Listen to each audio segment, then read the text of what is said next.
The year is 2002. We have just seen the second film in Peter Jackson's epic Lord of the Rings trilogy called The Two Towers. And so it begins.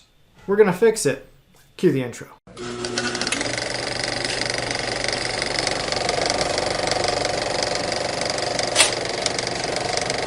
Hey everybody, and welcome to the Mirror Movie Universe podcast. As always, I'm Dan, one of the hosts of the show, and today I am joined by my good friend and soon to be maybe a podcaster about philosophy or something. I don't know. His name's Brian. Yeah. Brian, thanks for being here. Thanks for having me, Dan. I really appreciate it. Yeah, Brian knows the most out of anybody that I know about Lord of the Rings. He's one of those guys, you know. So he's here to keep us honest, and we'll have a good time. For those of you who are new to the show, we talk about movies that we love. We talk about why we love them. And then we make a small fix, a little bit of a change. So we're not going to remake it. We're not going to recast some big thing or anything like that. But just as if we had seen an edit of the film and we're a producer, we're going to say, hey, we want you to make this little change to make it a little bit better. So before we do that, we need to talk about what happens in The Two Towers. Brian, would you lead us through? Absolutely. So The Two Towers, the middle book of the trilogy, and therefore the middle movie of the cinematic trilogy, really begins right where the Fellowship of the Ring ended off. So the Fellowship ended with this battle against the Uruk-hai, and Frodo and Samwise go off on their own to destroy the ring. They head off in a different direction. Pippin and Merry end up, they get captured by the Uruk-hai to be taken back to Saruman because Saruman believes that they have the rings. And he told the Uruk-hai, capture the hobbits and bring them back unspoiled. So they get taken, not killed, taken so that ultimately Saruman can find the ring. And then the last three, Aragorn and Gimli the dwarf and Legolas the elf are then chasing after them to try to save them. The Fellowship has fallen apart. Gandalf is dead. Boromir is dead. And now we've got essentially three plots that we're going to follow throughout the rest of the story. We've got, again, Merry and Pippin that are off on their own adventure. We've got Aragorn, Legolas, and Gimli. And then we've got Frodo and Samwise. So we'll start with Frodo and Samwise. They go off on their own. They are again seeking after Mordor. They're trying to get into Mordor so they can make it to Mount Doom and destroy the ring. They go off and they get lost. They don't know where to go. They don't have a guide. Gandalf is gone. Aragorn's gone. And they meet up with a small creature called Gollum. And Gollum, who is himself tied to the ring, desperately wants it back. Gollum agrees to be their guide through a series of events that he then leads Frodo and Samwise towards Mordor. Gollum is a conflicted character, representing how the ring corrupts you, but doesn't corrupt all of you. And when he's treated well or he's given a sort of image of goodness, Gollum is then even more conflicted, because he's got the self that he wants to be, his sort of old self that before the ring had corrupted him, but he's got his corrupt self, this ring. And so you see that when they start calling him his old name, Smeagol. Smeagol was his name before he had the ring, and then he slowly starts calling himself Gollum. And so as Smeagol and Gollum are sort of battling as to which one ultimately takes control, he is guiding them towards Mordor. They go off on their own adventure. They do get to Mordor. Throughout the story, they meet themselves several adventures. They go through this Valley of the Dead where there's all these dead people in this swamp. That was the old battle where the ring was cut off from Sauron's hand. They make it all the way to the gates of Mordor, where Frodo's going to go in, and Gollum says, no, if you go in there, the ring will just get taken. It's like you're giving it to him. There's another way. There's another passage. And so Frodo says, okay, we're going to follow this Gollum, and they're gonna take this sort of backdoor entry into Mordor. Sam is very skeptical of Gollum. He hates him. He thinks he's evil. He thinks he's just waiting to betray Frodo, which he is. Sam is right the whole time. In their adventures, they meet perhaps my favorite character in the entire trilogy. They meet Faramir, who is Boromir's younger brother, who is smaller in stature but greater in wisdom. And Faramir meets with Frodo. he ultimately captures Frodo and realizes he has the ring, and he says, I'm going to bring you back to Gondor, where I'm going to bring this great gift to my father. And we'll talk more about his father Denethor when we come back for the next podcast. But Faramir realizes in this journey that the ring is evil and corrupt. That this is not a great gift, but a great evil he would bring upon his own people.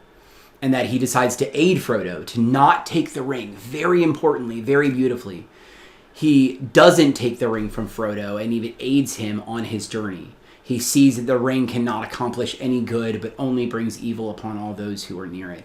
So aids him, sends him on his way, and that's Frodo and Sam and not Gimli. Frodo and Sam and Gollum go off to enter Mordor. Yep. So back to the other two. We've got Pippin and Merry, who are captured by the Uruk-hai. They are taken away. They're on their way to Isengard. The Uruk-hai and the orcs that are with them end up getting in a fight. Pippin and Merry end up escaping into Fangorn Forest, this sort of old and angry forest. As they get into it, they realize that it's frightening and it's scary, and they feel this sort of anger in it. And then they come across the Ents, these wonderful old people that we'll talk about a little bit more in this podcast. But these Ents were trees that the elves brought to life, and they have their own adventures with the Ents. Throughout the movie, the Ents decide, no, we're not going to go to battle. And then Saruman burns down a huge section of Fangorn Forest, which makes them all very angry. And they say, Saruman, you traitor, you villain. They get furiously mad, and they agree to go on the last march of the Ents, which is this big culminating battle at the end of the movie where they take over Isengard. They destroy the machines of Saruman, and Saruman is now ultimately defeated in Middle-earth. And that's the Ents, and Pippin and Merry stay with them throughout the entire their process. Then we've got the third plot line of the movie, which is Aragorn and Legolas and Gimli, and they're chasing after Merry and Pippin for a while. At one point, they think they're dead. They're very sad. They're downtrodden. They think that the Fellowship has been a complete disaster, and they've lost in everything. But then they gain this great burst of hope when they come across the White Wizard, which is Gandalf come back. Gandalf resurrected into his truest, most perfect self. He even calls himself, he's like, Saruman? He's like, no, I am not Saruman. Or rather, I am Saruman as he should have been Saruman. So now Gandalf the Grey becomes Gandalf the White, and he comes at the turn of the tide, he said. This is where everything's been going badly, but now everything's gonna shift gears. So now the four of them head over to Rohan. They get to Rohan, and the king of Rohan is under Saruman's control. Gandalf frees him from the sort of mind games that he's played. The king of Rohan musters his energy, realizes that Sauron is trying to take over all of Rohan, and evacuates his people to Helm's Deep. Mm-hmm. And the climax of the movie is at Helm's Deep, when all of Saruman's forces, tens of thousands of Uruk-hai, go and fight to try to destroy the last stand of Rohan. And they are winning the battle. The men are losing. Some elves show up at some point to give them some aid, but they're still losing. And on the end of the fourth day of the siege, when all hope is lost, Aragorn and the king of Rohan agree, we're going to go on one last ride, one last battle, and die in epic glory. And as they go out to the last ride, the sun rises. Gandalf now shows up with the riders of Rohan, the Rohirrim they're called. And the Rohirrim come in, and they fight sort of two battles and crush Saruman's army and then save Rohan and destroy the last chance that Saruman had of controlling Middle-earth. And that, I think, is the rough plotline of Two Towers. That's great. Yeah. You did a great job of separating out the three, which is kind of how they do it in the books, right? Mm-hmm. They separate right. out the different ones, and then, because when it's all intermingled, it's kind of hard to keep track. You did great. It is. Thanks. I appreciate that. Yeah. So let's talk about what we love about it. I'll give you a chance to catch your breath. The Two Towers is my favorite of the three films. It is absolutely fantastic. And one of the things right away, so these films were made back to back to back, right? So everybody virtually works on all of them. It's the same editor, the same producer, the same sound people, the same everything. That's right. But immediately, this film addresses two of my main concerns with The Fellowship. As soon as you see Legolas and Gimli and Aragorn rushing after the orcs, it does two things. One, it gives you interplay between those characters that we didn't have before. There were 9 people in the Fellowship. You don't get a lot from Legolas and Gimli in the first film. That's right. And they're fantastic here. You get that relationship between the elf and the dwarf, and they're kind of bickering and stuff. That starts from the first minute that they're on screen. The second thing, and this is just because I'm an old man now, everybody whispers in the Fellowship. Genuinely, every line is whispered. If you think of any famous moment, except for "You Shall Not Pass," it's whispered in that movie. And so immediately in the Two Towers, they're talking normal, and I'm like, oh, thank God. I can hear them. I can understand what they're saying. Yeah. It's fantastic. From a bigger things that I love about it, I think that Gollum is the perfect representation of temptation personified. He has totally fallen into the temptation of the ring. And you see that interplay between him and Sam, where Sam hates him, hates everything about him, but Frodo has this deep sympathy because he sees what he could become very easily. He feels that same pull, he feels that same draw.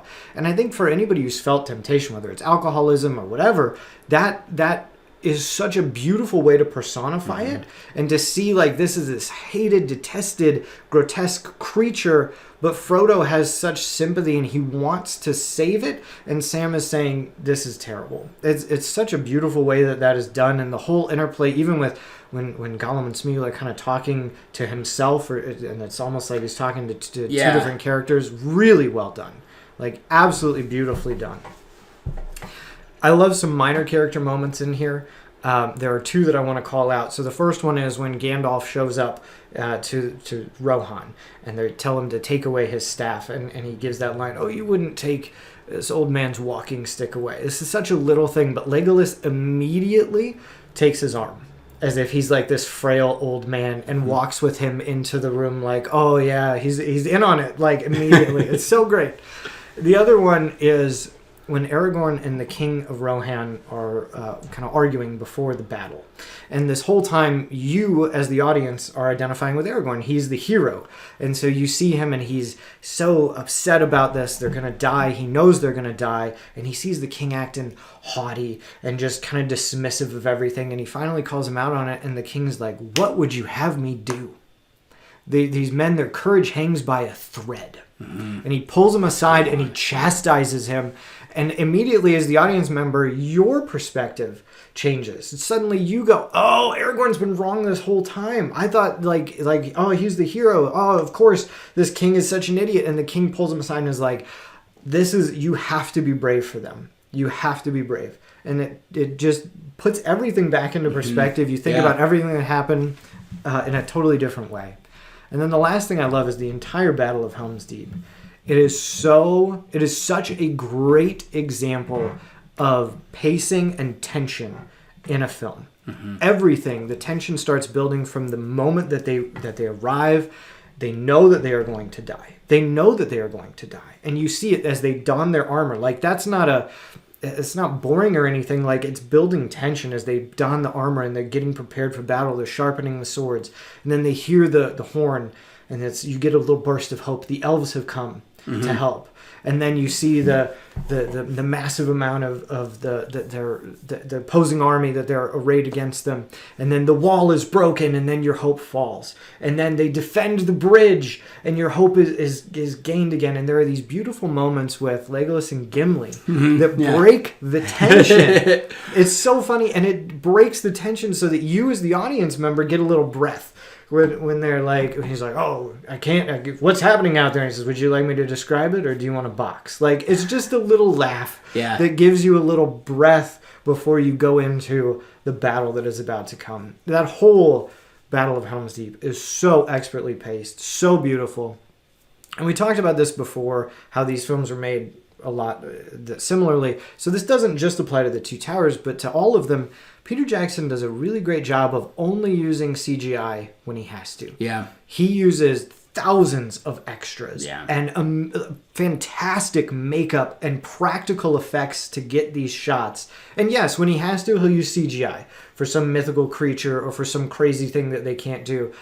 But it's one of the reasons I think these movies hold up so well. And I think that the CGI is used probably the least in this one, which is why I wanted to talk about it, as opposed to Return of the King, where you get more of those fantastical creatures and things. Yeah. But it's one of the reasons why Helm's Deep, I think, really stands up too. That whole battle scene, because you have this, it's just real people. Yeah. Like, dressed up and acting it out, and fantastic.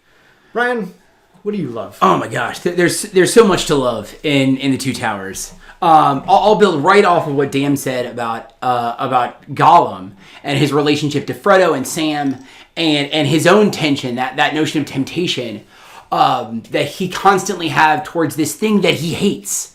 Like, he hates the ring. He hates that he wants it so much. It is such this beautiful picture of addiction, of what it's like to desperately want something, but to know that thing is so bad for you. And that it's totally irrational, and you know it's irrational, but you still want it, right? And Gollum represents this so beautifully. But what I love about this is that he only begins to emerge out of that. He only begins to find at least the hope of redemption in Frodo's charity, in Frodo's kindness. When Frodo reminds him, starts calling him Smeagol. He won't call him Gollum. He only ever calls him Smeagol. Frodo constantly is reminding him, this is not who you are. You are not Gollum. You're Smeagol. You're better than this. I know who you were. And I think that person's not totally gone. And that person can come back. And Sam, who's representing the sort of like perfect justice, right? There's no mercy in Sam. Sam is justice and Frodo's mercy here. And Sam's constantly beating him up.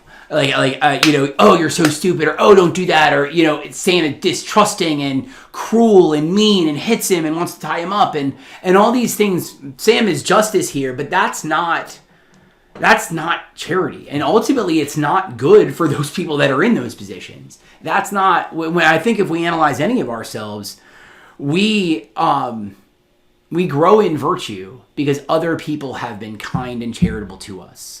That it's through other people's charity that have made us improve and grow in our own virtue. And I think that play between Samwise and Frodo and Gollum really illustrates that in, I think, a really, really beautiful way. I talked about Faramir. I could talk about Faramir forever. He is my favorite character in Lord of the Rings. He's wise, he's smart, he's temperate. Even when he is slightly tempted towards the ring, there's only a few times anywhere in the movies that that someone who has the chance to take the ring doesn't take it. There's a moment in Fellowship where Aragorn comes up. Frodo's not offering him the ring. Although I don't remember in the books, he might have. But Aragorn comes and sort of closes Frodo's hand on it. And he's like, I would have followed you to the end. And he doesn't take the ring. And Faramir's another one. He's another heroic character who really, he has the chance, the ring is in his power, but in his wisdom, he sees this is only evil. And Faramir doesn't take it. And also, he also knows this will bring about the vitriol and scorn of his own father, a father who doesn't love him. So he knows the thing that Faramir has always wanted is his father's approval. And he knows this will do the opposite, but he also knows this is the right thing. And in temperance and in prudence, he decides not to take the ring. And so it's really, really wonderful. I love anytime you have Aragorn and Legolas and Gimli on screen together, it's just a blast. That's so fantastic. It's so fun. You get some comedic relief. You also get the sense of like love and camaraderie that they have with each other. They're the perfect image of friendship and how friendship always makes us better. Aristotle talked about friendship being like inherent to the good life, that a life well lived cannot be lived without friendship.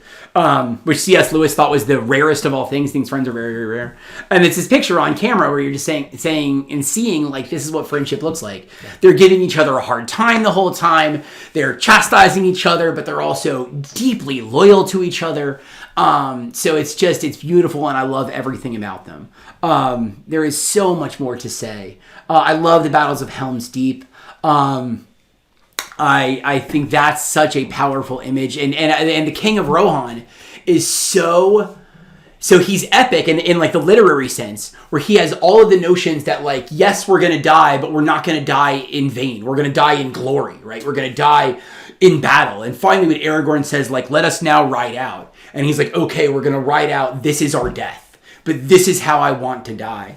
And they really developed throughout movie 2, movie 3, Two Towers, and Return of the King, that even the King of Rohan himself feels inferior to his own fathers. He's the lesser king. He's the lesser son of greater men. He refers to himself. And so this is like, okay, I get to die in glory now. Finally, take me out. You know, it's just, he's himself, even though he does at this moment, like, what would you have me do? Would you have me just like turn around in despair? But internally, he is despairing.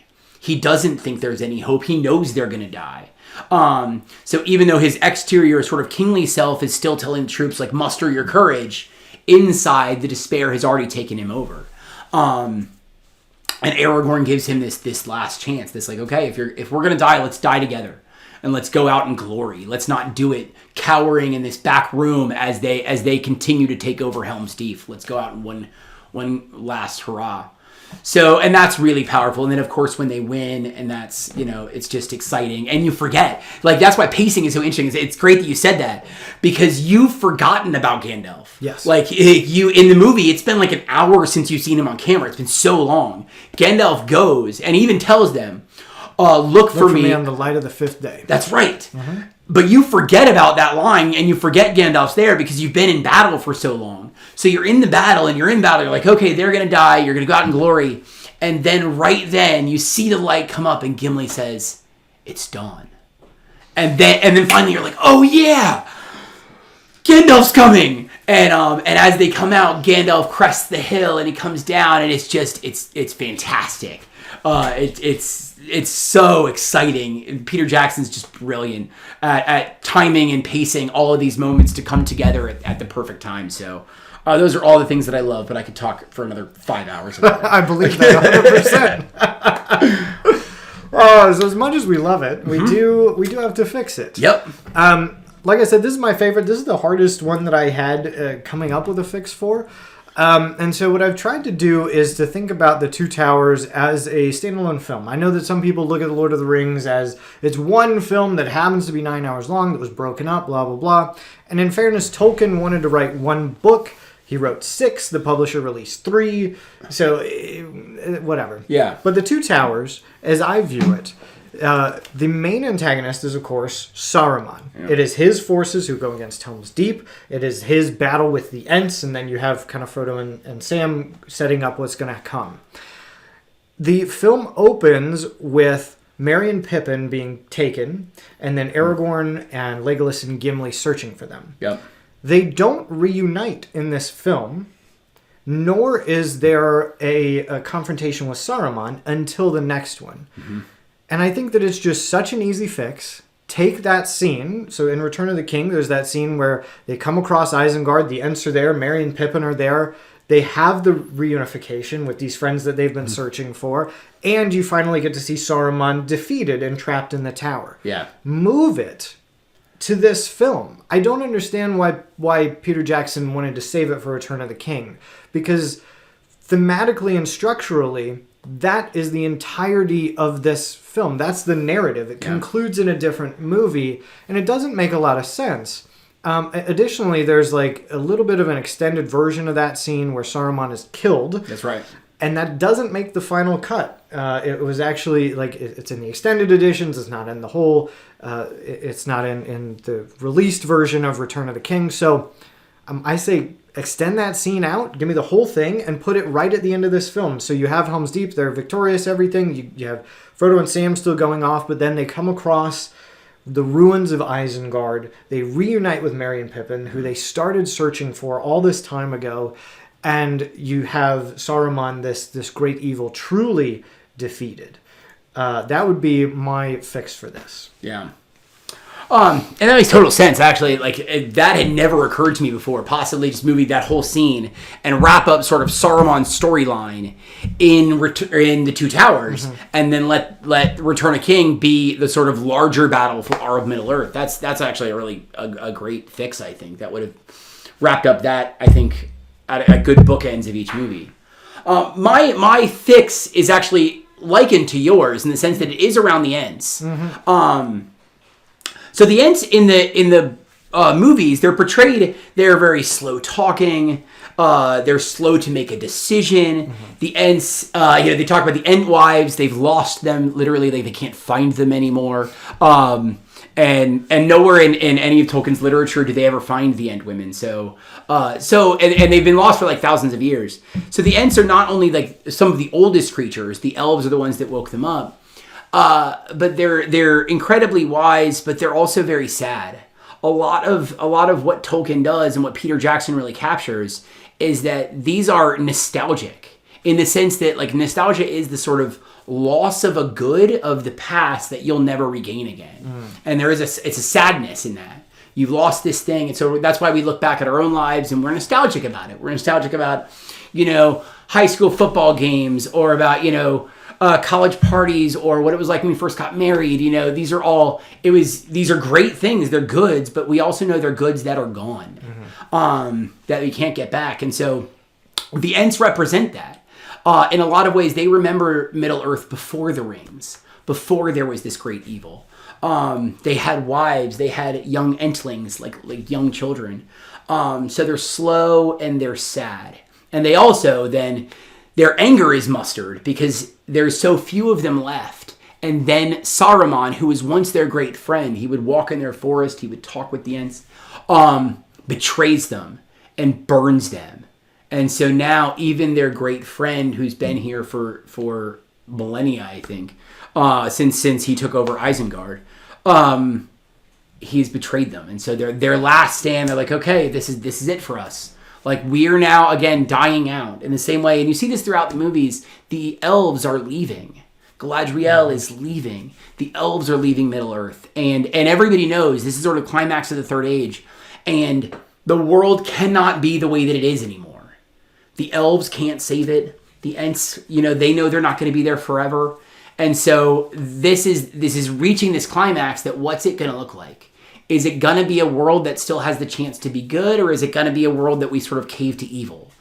That we escape and let it all crumble, or do we leave it with at least the possibility of good? And Ents have that. So my fix is that cinematically, every time you meet these Ents, you don't have a lot of that, but it slows the pacing way down. You almost get bored with them. The Ents are, every time I watch it, I feel myself get a little bit bored. They talk very slow. They walk very slow. You're constantly hearing Merry and Pippin like push them, like, make a decision. Are we going to war? Are we not going to war? And it is just like, yeah, come on, make a decision, or like let something happen, or whatever it is. The Ents, every time they're on camera, until the very end, until that last March of the Ents, when they finally go to battle in Isengard and it's cool, they are like they just take the wind out of my sails. So they need to fix that. And I totally understand what Peter Jackson's doing. He is being very sincere or accurate to the source material. Yep. But it also is just, it's an energy killer. So speed up their talk a little bit. Let them decide. I know they have an Entmoot where they sort of meet and decide they're not going to war, and then they change their mind. But let them decide first. Cut some of that out. Cut that fat out, and then go right to, okay, the Ents are really mad. And then I would even, if they're going to have these like slow, really intimate scenes, have one where their sadness is portrayed. They reference it, but it's almost like they lack, for me, some of the emotional punch that so many of the other characters do. I want to feel for them. I want their sadness to be my sadness, and I don't quite get that moment. I don't get that moment where like I'm with them. I've got them, and otherwise it just feels like this high energy movie where Aragorn and company are running, and Frodo is desperately trying to destroy the ring. You got Faramir, and you've got these other battles, and you got Helm's Deep, and then Ents. Yeah, it just slows everything down. So that would be my fix. speed it up and give me that emotional connection to the Ents, so that I really care that this is their last hurrah in Middle Earth. Yeah, you could give them like a flashback scene almost. They have that great moment where Treebeard says, like, these trees were my friends. You could give a flashback to 1,000 years ago when you see the forest teeming with Ents, and you've got the Ent wives that they've lost and all of this stuff, and then he sees it completely destroyed. Exactly. That man, what a great idea. Somewhere all of that one line that, like, oh, I've known them since Nut and Acorn. Show me. Like, like, go back, give me a flashback, give me 3 minutes, and in Peter Jackson's world, that means 15 minutes. Give me 15 minutes, and show me, like, all of that, some of that history, some of that connection. So that's my fix. Great. That's a fantastic fix.